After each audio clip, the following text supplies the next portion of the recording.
దత్తు గారు thank you అండి, thanks for coming అండి.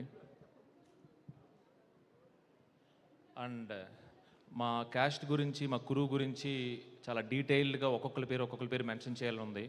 దానికి ఒక సపరేట్ ఫంక్షన్, ఎలాగో చాలా దూరం వెళ్తాం మేము, చాలా సక్సెస్ ఫంక్షన్స్ ఉన్నాయి.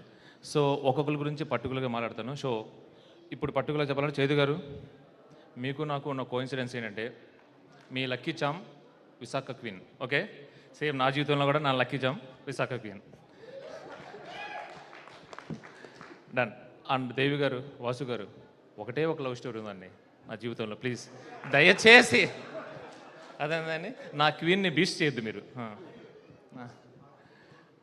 డన్. అండ్ నాగార్జున గారు, చైతు గారికి ఈ హిట్ రావడం మీకు ఎంత సంతోషంగా ఉందో నాకు తెలుసు. మీ మాటల ద్వారా, మీ మొక్క కౌలికల ద్వారా, మీ ట్వీట్ ద్వారా నాకు తెలిసింది. ఒకటేంటంటే అండి, మీరెంత సంతోషంగా ఉన్నారో అంతకన్నా రెట్టింపు సంతోషం మేము ఉన్నాం. ఎస్, ఇది నిజం అండి, ఇది నిజం. ఓకే, ఇక్కడితో మొదలు ఇంకా అన్నీ సిక్సర్లే అండి.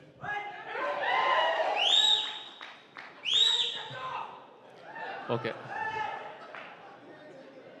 ఓకే, నా ఫ్లో టక్మని కట్టేది అనుకో, మళ్ళీ రాదు. Okay, wait. ఆ తర్వాత నేను ఇందాక చెప్పినట్టు ఈచ్ అండ్ ఎవ్రీ యాక్టర్ గురించి, ఈచ్ అండ్ ఎవ్రీ టెక్నీషియన్ గురించి మాట్లాడతాను. ముందుగా దేవి గారు, నేను ఎప్పుడూ చెప్తుంటాను, మళ్ళీ చెప్పాను, ఈ కథని మీరు అర్థం చేసుకున్నట్టు ఎవ్వరూ అర్థం చేసుకోలేదండి, నిజంగా. ఈ కథ మీ మ్యూజిక్ రూపంలోనే తెర మీదకి వచ్చింది. ఎస్, థ్యాంక్ యూ అండి, థ్యాంక్ యూ వెరీ మచ్. ఇలాంటి పాటలు మీకు అలవాటు, నాకు లేదండి, ఫస్ట్ టైం ఇదంతా. Thank you very much. ఆ తర్వాత నాతో పాటు ఇంత స్ట్రాంగ్గా నమ్మింది ఎవరు అంటే మా editor Naveen Nuli. Thank you very much. ముఖ్యంగా ఇంత బాగా, ఇంత ఎమోషనల్గా ఈ స్టోరీ రావడానికి ఏంటంటే, each and every technician journey, అంటే అది ఎవరైనా ఉన్నారు, సినిమాటోగ్రాఫర్ కానీ, ఆర్ట్ డైరెక్టర్ కానీ, అందరూ కూడా చాలా ఎమోషనల్గా కనెక్ట్ అయ్యండి. అందుకే ఇది ఇంత ఎమోషనల్గా జనం కూడా కనెక్ట్ అవుతున్నారు. Thank you very much. And Vasu గారు, మినిమం ఆయనకి మనుషులతోనే రిలేషను, వాళ్ళ సక్సెస్తోనూ ఫ్లాప్స్తోనూ కాదు.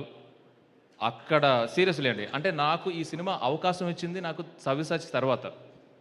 10 రోజుల తర్వాత పిలిచినప్పుడు చాలా క్యాజువల్గా నెక్స్ట్ సినిమా ఎప్పుడమ్మా అన్నారు. అది ఒక సైకలాజికల్గా ఒక టెక్నీషియన్కి, మనిషికి ఎలాంటి బూస్టప్ ఇస్తుందంటే అది ఇంకా. సో ఆఫ్టర్ కార్తికేయ 2 తర్వాత కూడా మళ్ళీ సేమ్ ఆయన.